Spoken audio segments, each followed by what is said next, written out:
Могу начинать, да?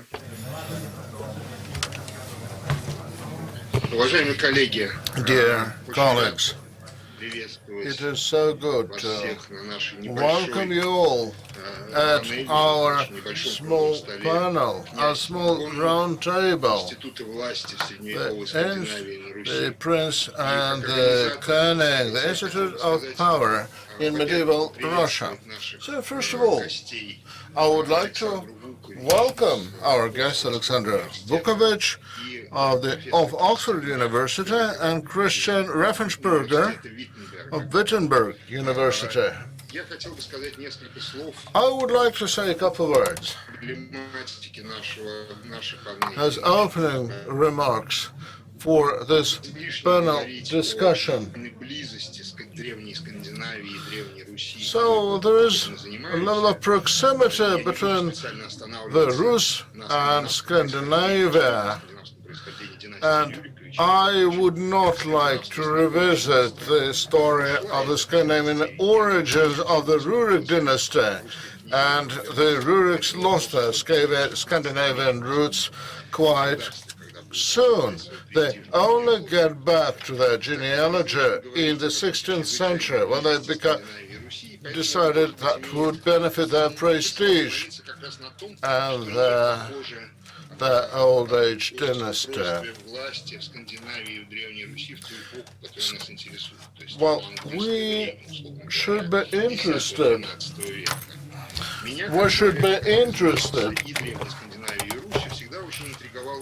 In the connections between Scandinavia and the Kievan Rus, about the hereditary rules of the princedom. The Ruriks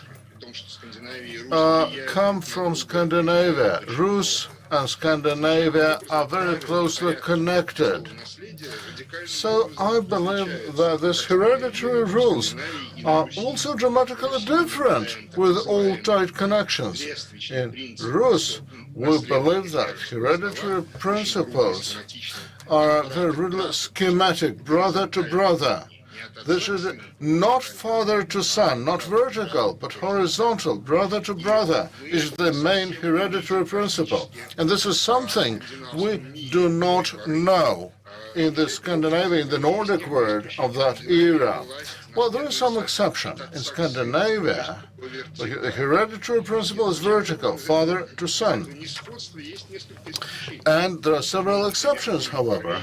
Say the Norwegian Konung Harald the Stern, comes back to Norway after years of nomadic life, and he sees and he makes his nephew Magnus the Kind to share his power and authority with him. I believe there is a lot of conflict, a conflict that is intrinsically Russian. This is something that we can see in Russia. We can see that uncles and nephews are constantly in conflict. They're always bickering for their legacy, for the estate. And the Norwegian president, the Harald the Kind and Magnus, and his nephew, and the enmity between the uncle and the nephew is not incidental. And Harald actually had spent a lot of time in the Russian land. He served in this Varangian Corps after going to Byzantine, and he was married to a princedom from the house of Ruriks, Elizabeth, whom he later brought back with him to Norway. And not incidentally, in early 11th century, what they called the Stern, actually disputed and challenged power from his nephew, is something which is very typical for challenging the princedom. Having said that, I believe that Scandinavia was different in that it actually inherited power from the father to the son. I want to say that these hereditary principles and the institute of authority in Rus and Scandinavia open up new vistas and new evidence of close links between the Nordic lands and the Rus land and the Russian lands for us. Well, there are several other evidences supporting that. It is also essential to get the full picture, to get a 3D picture, so to speak, especially when we address the issue so topical as the principles of authority. And this brings me to the end of my opening remarks, and I would gladly pass the floor on to our guests. I would like to first give the floor to Professor Raffensperger, and the Christian Raffensperger. The floor is yours. For your invitation and your introduction. So this paper, which is a small slice of a larger study, attempts to examine the ways that medieval rulers utilized monasticism to reinforce their rule throughout medieval Europe, with a particular emphasis on the Rus. Thus, we will see, in brief, the foundation of monasteries in Wales, Poland, Iberia, Serbia, and Rus, as a way to develop common themes throughout medieval Europe. It is my strong belief that we need to continue to develop broad-based studies of medieval Europe, the horizontal that Fyodor was talking about, inclusive of territories that we once thought of as East and West, as a better way to understand how the territories at the time developed and functioned, rather than our modern concepts being projected back onto the past.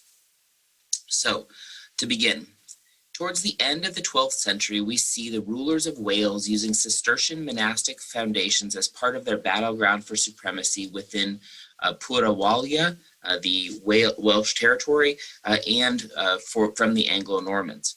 The Lord Rhys ap Griffith, refounded the Cistercian monastery of Strata Florida in 1165 as a way to claim it for himself and for Wales from the Anglo-Norman founders, as well as to provide a foundation for himself and his family to build on. This was a deeply political act and engendered resentment from the other Welsh rulers who resented that Lord Rhys intended to become the ruler of all of Wales. The way that those rulers manifested their displeasure beyond military means was through the foundation or refoundation of monasteries, as can be seen with Owen Cefelog's foundation of Strata Marcella in 1170 and Cadwallan's foundation of an abbey in 1176. Towards the very end of the century, we can also see this when Morgan ap Ceradog and his family took the territory around Margam Abbey and began patronizing it as a way to claim it for themselves and from the Anglo-Norman marcher lords who founded it. Moving to Iberia, we can see similar trends in multiple of the Christian kingdoms of the northern part of the peninsula in approximately the same period of the High Middle Ages. The 1063 reconsecration of the dual monasteries of San Pelayo and San Juan Bautista in Leon Castile by King Fernando I and Queen Sancha marked the birth of one of the most famous Iberian monasteries, what would become San Isidoro. In addition to the typical reasons for patronizing ecclesiastical establishments, savior of souls, the foundation of this mixed community by the royal couple enhanced their power in the realm and provided a place for their burial, as well as a further center of power for Sancha and her female kin. Sancha lived in a palace complex which was part of the monastery and was known as the domina of the monastery during her lifetime. Furthermore, this position seems to have been continued by her female descendants through the first half of the 12th century, as further royal women patronized the monastery to add to their own personal power and that of the kingdom. Moving to our final example in the Latin world, much closer to Rus, is the example of Poland. In Poland, even after or especially after the creation of multiple territories post-1146, we can see that monastic endowments were used by nobles and especially members of the Piast clan as tools for holding and claiming power. In Silesia, there were a succession of Piasts, Boleslav the Tall, Henry I the Bearded, and Henry II the Pious, who founded Cistercian monasteries as ways to enhance and demonstrate their authority. The monastery at Trebnica was founded sometime in the 1190s by Henry I the Bearded and his wife Hedwig. In 1202, it was granted its first formal foundation charter. This female monastery became immensely important in the history of the Silesian Piast, especially the female members of the family. Henry and Hedwig's daughter Gertrude was the second abbess of the monastery, and future abbesses through the early 16th century were drawn almost exclusively from the family itself. Trebnica also became the burial place of Henry I and Hedwig, along with at least one of their sons, as well as their daughter, the abbess Gertrude. In shifting to our next example in Serbia, it is important to remember that while Cistercians have played a major role in two of our examples thus far, there were no monastic orders as such in the Orthodox Christian world. And yet, in Alice Mary Talbot's summary of the purposes of Orthodox monasteries, she says monasteries in the Orthodox world were more likely to be personal foundations than anything else. Monasteries designed to laud the donor and create a path for them into heaven, and potentially as a place to live out their golden years and for their bones to rest after their death. In that summary, we can see the same purposes of monasteries in the Latin world, reinforcing the rationale for a wider study. In medieval Serbia, there was a vibrant monastic culture largely dating to Saint Sava at the end of the 12th century. We even see similar patterns of foundation in Serbia with the Latin West, where the Cistercians, most famously, like to talk about founding their monastic establishments in the desert as a self-conscious callback to St. Anthony, though what they practically meant was that they were in undeveloped rural regions. The same is true in Serbia, where we see the locations for monastic establishments were often in valleys, away from urban centers. Studenica was founded in 1183 by Stefan Nemanja as a private foundation, though it was also immensely political. This was a period during which Nemanja's own star was rising precipitously. His earlier foundations, which were designed to demonstrate his superior claim to the throne, as well as ties to both religious and Byzantine backing, induced revolt in his brothers, eventually leading to his imprisonment, his escape from which was celebrated by the erection and endowment of another monastery, the monastery of St. George at Ras. Studenica, despite being founded by Nemanja, is inseparable from the legacy of his son St. Sava. After Nemanja's death on Hilindar in 1199, it was St. Sava who translated his body back to Studenica in 1207, which helped to solidify its position in the creation of the Nemanja dynasty and polity. In the words of Jelena Erdogyan, the translation, quote, defined this place as the nucleus of the Nemanja dynastic cult and the seed out of which grew both the kinship of the Nemanjids and the autonomy of the Serbian church, end quote. Thus, in Studenica, we have a composite example akin to those shared already. It is a foundation by a member of the royal family to advance their own political interests, but it also becomes a place where members of that family are buried as reminders of dynastic or at least familial honor.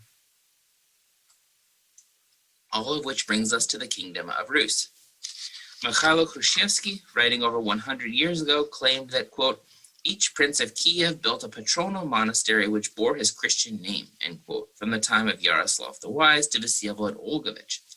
This pattern is in keeping with what has been seen elsewhere. Jonathan Shepard and Simon Franklin note the same thing in The Emergence of Rus. Each ruler of Kiev, king in my parlance, would erect his own monastic foundation, regardless, it seems, of whether his father or grandfather had done the same. Unlike many of the other locations in medieval Europe, though, we are lacking significant information about these foundations. Instead of foundation documents or full descriptions, we are often left with sparse mentions in chronicles that have to be pieced together. The earliest monasteries in Rus were ones erected by Yaroslav and his wife Ingigerd and dedicated to their respective patrons, Saints George and Irene, listed in the Poves Veremnikliat as occurring in 1037. Though neither of these monasteries is still extant today, it is quite clear that they were connected to these two rulers. Though these are earlier than the monasteries established elsewhere by rulers such as Fernando and Sancha in Leon Castile or Alexius Komnenos and Reina Duquesna in the medieval Roman Empire, there are clear similarities of spouses erecting paired monasteries. Each of Yaroslav's three sons who succeeded him as the ruler of Kiev were also said to have created their own monasteries in the city as well. Izislav, the eldest successor, founded St. Demetrius' monastery after his patron saint, most likely in 1062. However, both the PVL and the Patriarch of the Kievan Caves Monastery record the event under the year 1051, where they also add two quite interesting notes. The first is that the monastery was founded to compete with the Caves Monastery and potentially supersede it. This is, however, not actually true, as Muriel Heppel has demonstrated the relations between the two were quite good for a number of years. This statement of hostility may reflect a later reality, but not one from the middle of the 11th century. The second note is a commentary on Iziaslav's founding of the monastery of St. Demetrius, where the author says, quote, "Many monasteries have indeed been founded by emperors and nobles and magnates, but they are not such as those founded by tears, fasting, prayer, and vigil." End quote. So, such an observation might have an interesting bearing on the ecclesiastical author's perspective on the purposes of monasteries and the roles of royalty in creating them. Another overlap between the Patriarch and the PVL is the indication that Iziaslav, as founder, had the ability to choose the hegumen of the monastery, similar to what we can see in other places, for instance, in Iberia, where Queen Leonor is able to select the monastery's abbess at Las Huelgas. Further, there is some evidence of a continuing familial investment in this monastery, which is not entirely uncommon. Iziaslav's son Yarapolk, who was murdered in 1086, was laid to rest in the Church of the Holy Apostle Peter, which he had built inside of his father's monastery of St. Demetrius in Kiev. Sviatopolk, another son of Iziaslav, also contributed to the monastery of St. Demetrius, adding the Church of St. Michael in 1108. This was also the church where he was buried upon his death in 1113, potentially creating at least a bit of a suggestion that this could have been intended as a family necropolis. Though there is little mention of a relationship between the monastery and the Iziaslavici branch of the family for nearly a century, in 1190 the Church of St. Michael becomes the burial place for Sviatopolk's namesake, his great-grandson Sviatopolk Yurovich. The fact of St. Michael's having been built by his ancestor is explicitly mentioned in the chronicle record. It is certainly interesting as well because Sviatopolk Yurovich and his family had not had much to do with Kiev since the days of Sviatopolk Iziaslavich. Instead, they had been ruling in Turov and yet chose not to be buried there. It is possible, of course, that this sudden shift was not sudden and reflects simply a lack of data. Alternately, this could have been a deliberate attempt to revive honoring the most famous member of their branch of the family at a period of ongoing clan conflict. The second Yaroslavich to inherit Kiev was Sviatoslav. Though we have no contemporary entry from a chronicle recording his foundation of a monastery, there is a note from the time of his grandchildren that in 1147 his grandson Igor Olgovich was buried in the monastery of St. Simeon in Kiev alongside his father, which would be Oleg Sviatoslavich, and grandfather Sviatoslav Yaroslavich. Though there is no explicit statement that Sviatoslav founded this monastery, it is typically treated as his foundation in the secondary sources. In fact, Martin Dimnik calls it, quote, the patrimonial monastery of his descendants, end quote. Unfortunately, there's little other evidence of the monastery and its connection to the family line or the purpose to which the monastery was put by the family. Even the naming of the monastery presents a problem in this regard, as Sviatoslav Yaroslavich's Christian name was most likely Nikolai, not Simon, here referring to Fyodor's work. It has been suggested that there is a correlation between the Zbornik of 1073, which was originally made for Simeon of Bulgaria, which Sviatoslav had a copy of, and the naming of the monastery, but nothing definitively can be said, I would suggest.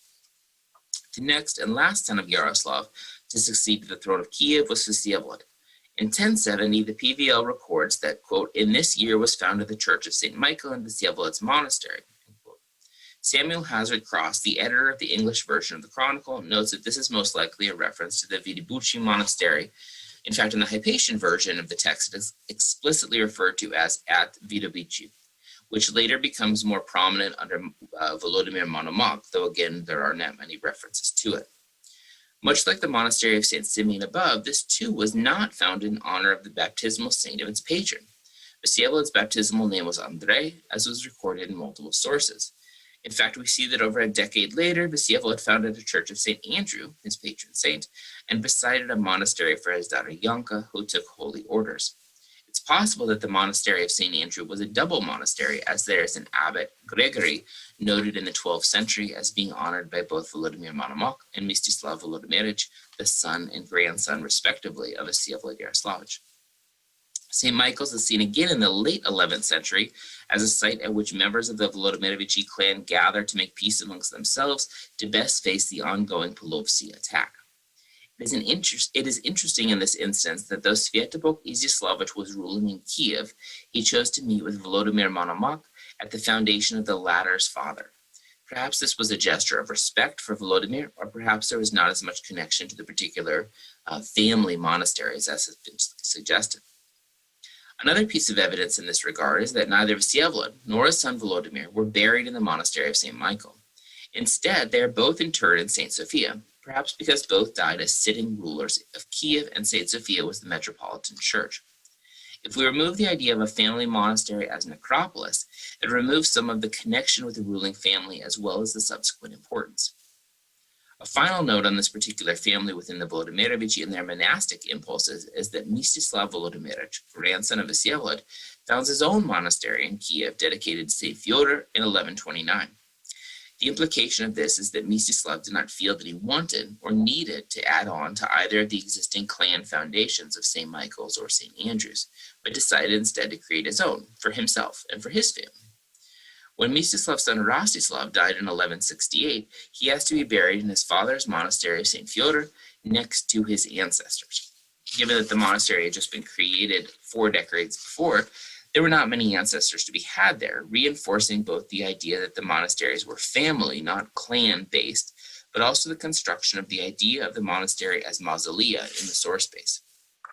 In fact, we can see the overall brief nature of such foundations, as over 100 years later, Mstislav's great-great-grandson, Danilo Romanovich, removed icons from the monastery of St. Fyodor to transport them to his own new foundation, the Cathedral of the Assumption of the Mother of God in Cholm, thus creating another family foundation separate from that of the larger clan. This process of foundation, burial, and new foundation can be seen within this one branch of the larger clan to have progressed over multiple generations.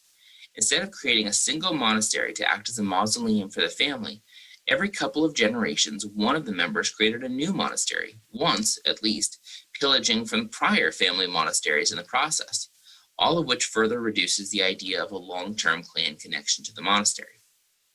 The main, often called most holy monastery in Rus was not any of these royal foundations, but instead was the Kievan Caves monastery. The Patriarch of the Kievan Caves monastery records the foundation of the monastery as well as a variety of what have been termed discourses regarding the monastic founders and participants, and of course incidentally other information in the history of Rus. Often the Patriarch coincides with information from our few chronicle records of early Rus.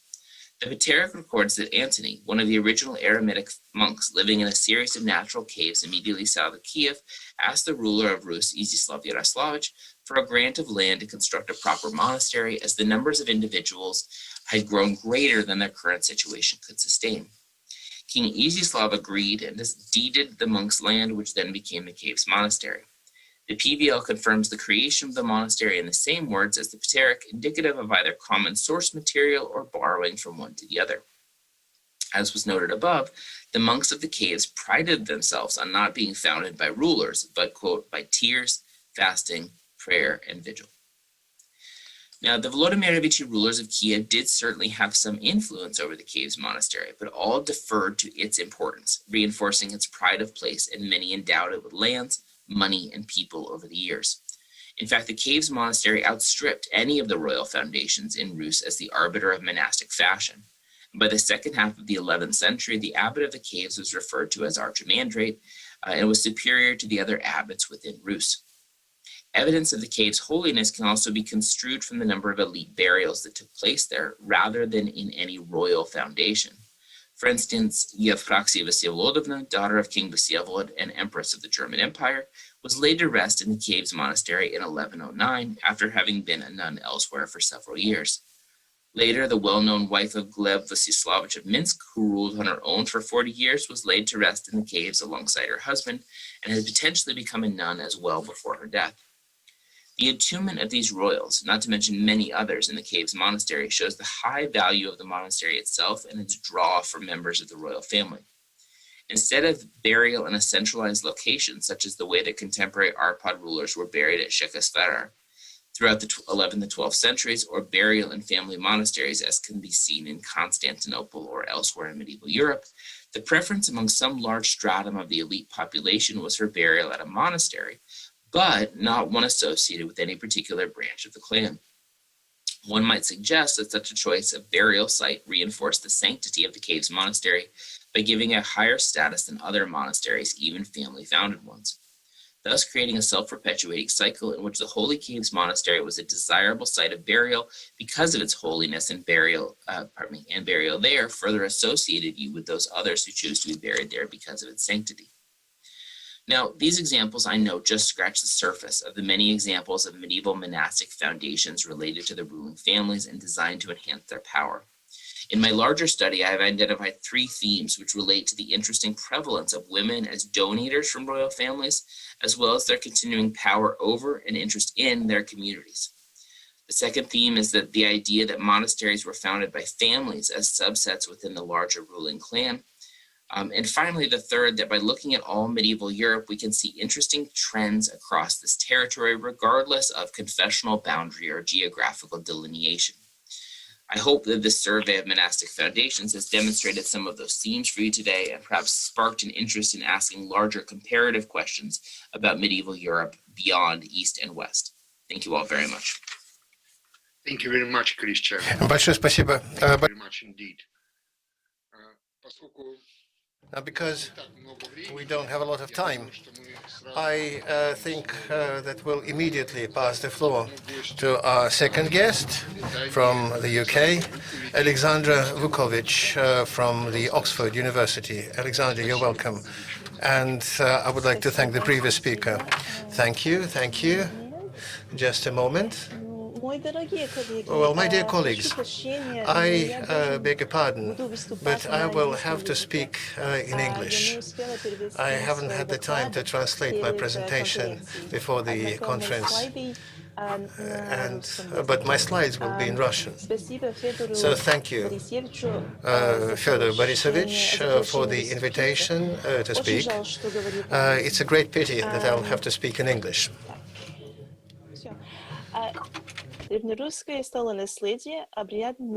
So, ancient Russian succession, the procedure between Scandinavia and Byzantine. And now to English. And other rituals of inauguration. I'm sorry?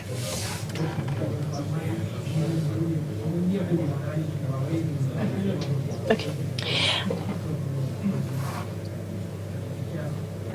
Извините, пожалуйста. Oh, I'm really sorry. Okay. The enthronements and other rituals of inauguration to install new rulers are represented in the Chronicles of Rus, beginning in the 11th century.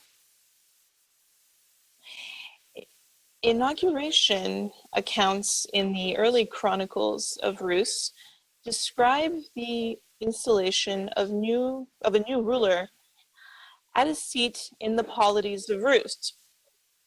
Although the focus of the accounts is largely on the seat of Kiev, 12th century chronicles also describe inaugurations in the north of Rus. Most inauguration accounts in the Chronicles of Rus provide only the most basic information about ritual, insisting solely on the act of sitting, сидение на столе, on an ancestral seat with very little information about spectatorship, the architectural setting, spectatorship, ceremonial objects, or even the gestures of the princes and rulers of various seats of Rus, and other elements usually associated with inauguration in the more general medieval period. It is perhaps due to the laconic nature of chronicle accounts of enthronements in early Rus that historians of pre-Mongol Rus have largely focused on the theoretical systems of succession in Rus. To make sense of the increasingly complicated configurations for the succession of the rulers to the thrones of Rus, principalities, or rather than discussing the mechanics of power and rights of succession in Rus.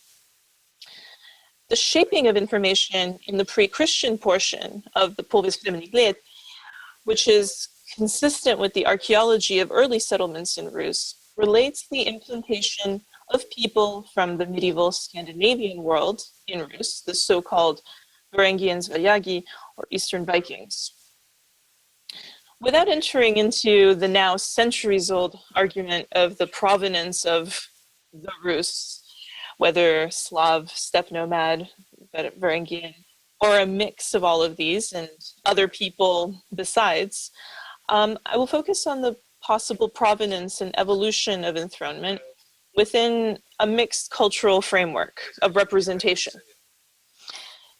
So I will revisit some existing claims about the ritual world of Rus and what this can relate about the provenance of at least a portion of Rus society, as well as how the dominant ritual landscape for the practice of political power was shaped throughout the pre-Mongol period.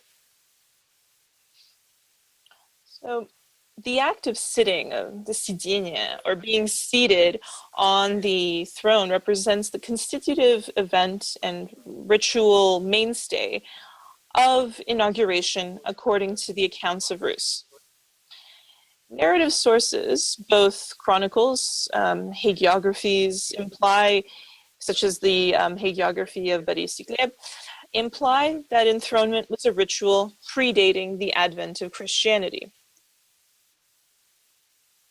These are some examples. In 1015, following the death of Vladimir Sviatoslavich, the first Christian prince of Novgorod and Kiev, Boris Vladimirovich, one of his sons and pretenders to the throne of Kiev, is told by his retainers, "Go to Kiev and sit upon the throne of your forefathers," which you see here. Prior to any discussion of a rationalized system of succession for the throne of Kiev, the first Testament account regulating succession is that of Yaroslav Vladimirovich in 1054.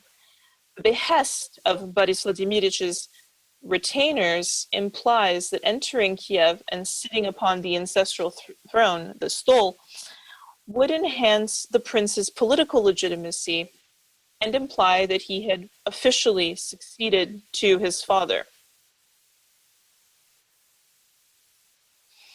So of the 25 princes or rulers of Kiev who occasionally, kнязи really, who occasionally required second or third enthronements, having previously been ousted by a brother or an uncle or a cousin, the first 7 are described in the Povis Fleminiglet and receive a notably different treatment from those described in the Kievskaya Letopis, the Kievan Chronicle, and the Vladimir Suzdalian Chronicle.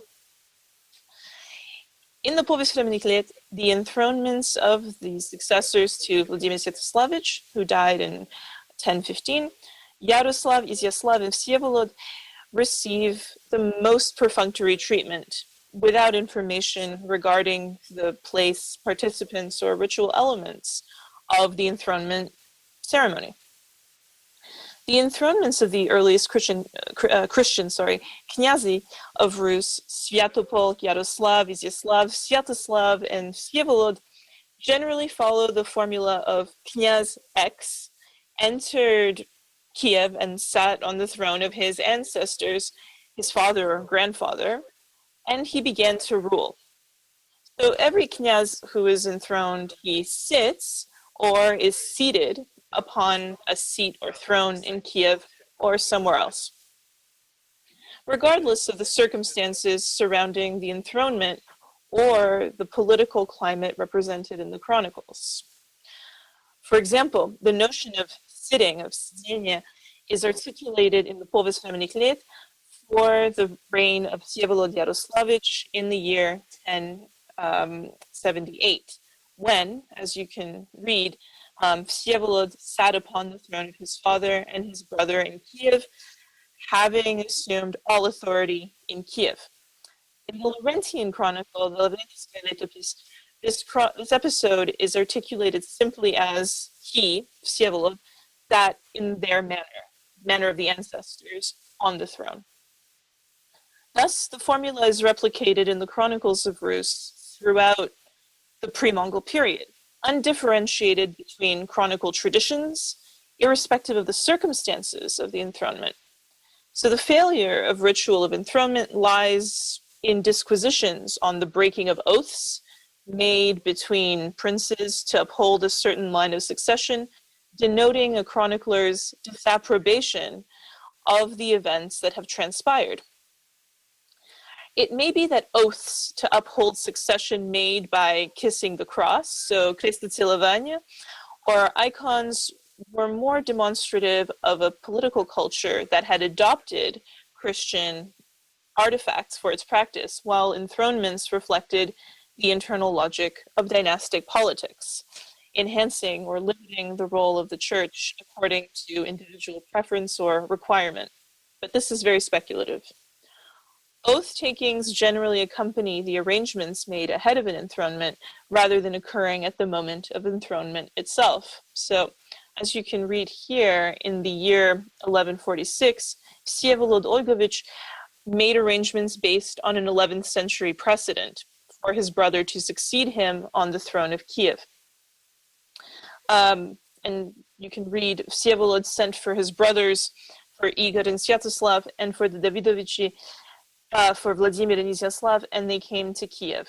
Vladimir Monomakh appointed Mstislav, his son, to rule after him in Kiev, and Mstislav appointed Yaropolk, his brother. And I pray that if God takes me, I give Kiev to my brother Igor after myself. Having deliberated a great deal, Izyaslav Mstislavich had to kiss the cross. All the brothers were seated in Vsevolod's hall, and Vsevolod said to them, Igor, kiss the cross, that you will engage with the brothers in love.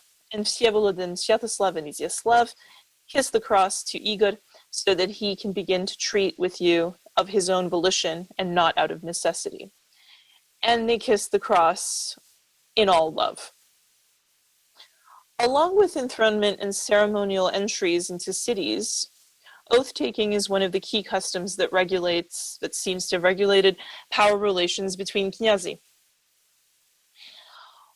With time, narrative embellishments occur for Stolonasledye, albeit inconsistently in the chronicle accounts of enthronements in the late 11th and 12th centuries. For the enthronement of Sviatopolk Izyslavich in the year 1093, the event is described here. As Sviatopolk approached Kiev, the Kievans ventured out to greet him with gifts. And he rode to them with joy and sat upon the throne of his father and his uncle. The innovation in the narrative of 1093 is the presence of the Kievans, the Kievan people, who come out bearing gifts, and they meet Sviatopolk upon his entry. The added element to a 12th century enthronement narrative includes the stating of dynastic legitimacy and divine legitimacy embodied by the presence of clergy, ritual oath-taking, and the rhetoric of divine approbation. Where all of these factors are present, for example, in the enthronement of Vladimir Monomakh in 1113, a prince's legitimacy is made, rhetorically at least, inviolable. So, as you can read, the beginning of the reign of Vladimir, the son of Vsevolod, Vladimir Monomakh, sat on the throne of Kiev on Sunday, and the Metropolitan Nicephorus, with the bishops and with all the people of Kiev, came out to meet him with great honor. He sat on the throne of his father and his forefathers, and all the people rejoiced greatly. The violation of ritual through the omission of clear dynastic precedent, the absence of enthronement, the absence of ritual of oath-taking, so крестоцелование, and the absence of members of clergy, along with the people of Kiev, which is the case for 11 out of 18 of the princes of Kiev, while not a clear injunction, implies an inconsistency and informal, maybe, disapprobation for a newly installed prince. In entries from the 12th century, Kievskaya Letopis, other elements appear in the narrative, such as ceremonial processions, enthronement at a church, the presence of churchmen, and the making of promises on a cross or an icon. But where does all of this come from? In official representations of imperial figures, for example, in the Byzantine Empire, Byzantine emperors were rarely represented seated on thrones or ceremonial seats. And there are no known depictions of an enthroned emperor on Byzantine coins after the 4th and 5th century. In an article that appeared in Viking and Medieval Scandinavia, I argue against a Byzantine provenance for this ritual. Rus coins, on the other hand, feature the early kнязи of Rus, Vladimir Sviatoslavich, who died in 1015, and Sviatopolk Vladimirich in 1019. We see these princes seated, as you can see on the coin of Vladimir Sviatoslavich, on cella-type seats and lyre-back thrones, accompanied by an inscription that reads, Vladimir Sviatopolk on the throne, Vladimir na stole. So you can see similarities with Byzantine coins, but there is this very clear difference. And these are the thrones that I'm talking about. So we see such thrones on Byzantine coins, but not Byzantine coins that were available in Rus, and certainly not Byzantine coins after late antiquity. Although the enthroned princes of Rus borrow the imperial insignia, chlamys with a fibula, imperial stemma with prependulia, akakia, and the bust of Christ on the obverse from Byzantine coins, the inscriptions, the enthroned figures, and the trident-like heraldic symbol, which you see here, sometimes called the tamga, all point to local political features, although the tamga points to a steppe provenance, because tamgi are often found as far as Sogdiana and Transoxiana, certainly from late antiquity onwards. Although Byzantine coins showing the seated figures of Christ and the Mother of God were rare in Rus, there may have been some influence on the depiction of the throne, specifically as a ritual object, on Byzantine iconographic types, which were known in Rus. It is entirely unlikely that the princes of Rus attempted to arrogate the authority of the Byzantine emperor, and certainly not that of Christ. This adoption of Byzantine imperial symbols of power, is suggestive of a process of appropriation of Byzantine political forms to illustrate the authority and autonomy of the princes of Rus, and to convey the meaning of that authority using both local symbols, so the legend of Vladimir na stole, or the princely symbol. However, these local symbols and those of the most significant regional political entities. So these are symbols that are very much part of the internal logic of Rus rather than something borrowed. However, there is obviously a symbolic mix. The coins of the early princes of Rus are semantically eloquent artifacts that describe a degree of purpose and deliberation meant to communicate self-identity by depicting both how the early princes of Rus wanted to be seen and recognized as rulers within the local context. This authority was signaled by heraldic symbols, religious imagery, and the enthroned, or the kняz enthroned, the kняz na stole. So a further representation of authority exercised from a ritual seat is signaled in the earliest accounts of pre-Christian Rus, the kind of territory that would become Rus, prior to the period of sustained contact with Constantinople. So we can cite, for example, the 922 account by Ibn Fadlan, which describes the Hall of the Kings of Rus. And this emphasizes the association of the ruler of Rus with a ceremonial seat, a stol. One of the customs, so I read, one of the customs of the king of Rus is to have 400 men in his palace. These 400 men sit below the king's throne, which is immense and encrusted with the finest gems. 40 slave girls destined for his bed sit by him. If he wants to ride, his horse is led right up to the throne and he mounts. If he wants to dismount, he has the horse move forward so that he can get down directly onto the throne. Despite the hyperbolic nature of this account, it accentuates the significance of the ruler's association with the ceremonial seat as the principal signifier of his authority. To such an extent, according to Ibn Fadlan, that the prince rarely physically leaves the seat. The prince's ceremonial seat is characterized both as the most prominent place in the socio-political hierarchy and as the place from which authority issues. So based on these observations, there are parallels to be drawn with medieval Scandinavia, where the representation of ceremonial seats conveyed a magical realist authority. In the king's sagas, the Konungasogur, ritualized sitting on an ancestral seat occurs at funeral feasts where the deceased's heir formally succeeds to his patrimony by sitting on the seat of his forefathers.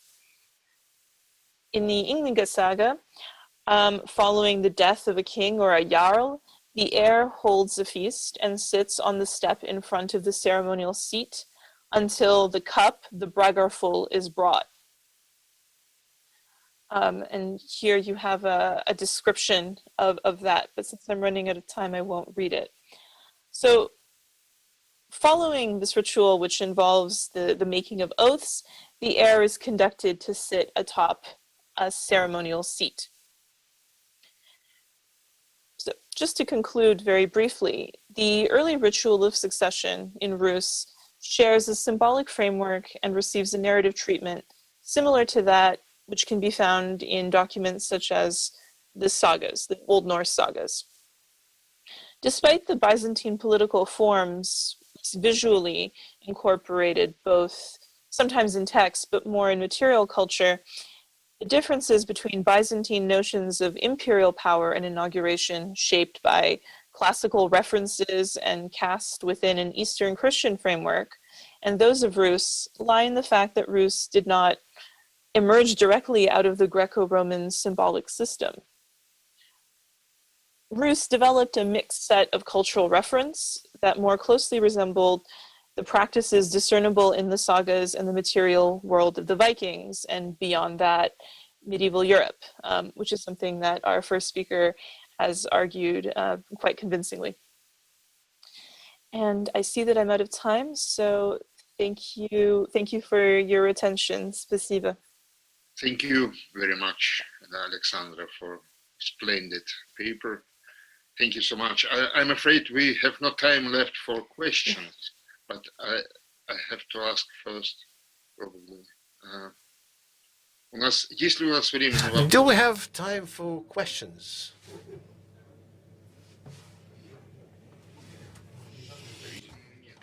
It looks like we don't. Okay. I'm not sure we have time for questions.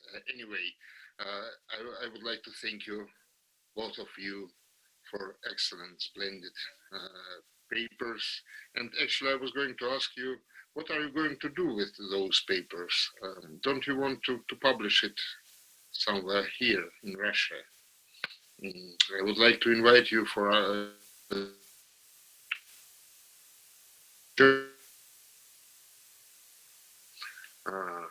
but I don't know about anything about just think about it. Okay, we can. I will email you about this. Okay. Thank you so much. Thank you so much for the participation. На этом мы заканчиваем. With this, we are wrapping up today's meeting. Many thanks to all the participants and viewers. I am hoping that this has been informative and useful for you. All the best to you.